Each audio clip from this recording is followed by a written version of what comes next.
Hi, it's me again with Corel Draw Tips and Tricks, and somebody posted this on my Facebook page asking how you would draw these, and I don't know which one he wanted. I think I could draw this one pretty easy.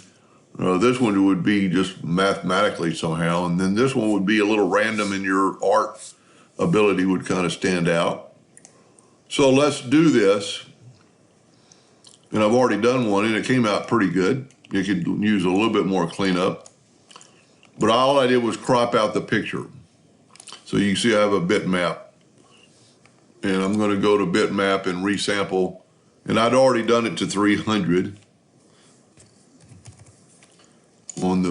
Earlier it was 72 point dot print. I'm going to go convert to bitmap, make it black and white. I'm going to go to trace bitmap, outline trace, clip art. Yours is going to be under bitmap. It's already done it. I'm going to nudge it out of the way, and I am going to go to Object and Ungroup. Now let's take it and left-click, right-click,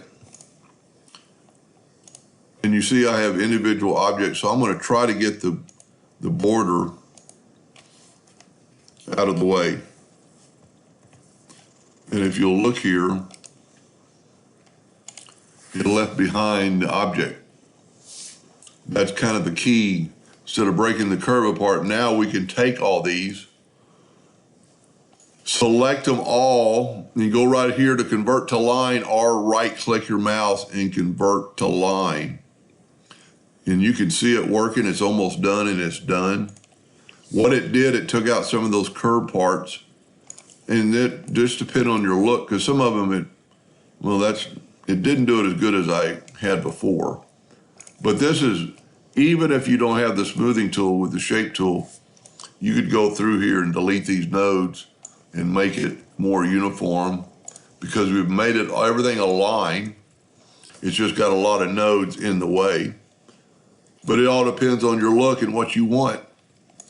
Now we can just disallow this one and just take our shape and select it. Holding down the Shift key, double click on your rectangle tool, put a rectangle around it. Holding down the Shift key and drawing it outwardly. For some reason that does it from the center, but on this particular case it doesn't look good. So I'm gonna do it like that. And you could play around with the size. Then just take your Smart Fill tool, fill that in, and voila, you have a cuttable item. And I'm actually going to play around with this one more time and might make another video on how to do something a little bit different. And maybe possibly later in the day or tomorrow, I'll try to draw that up.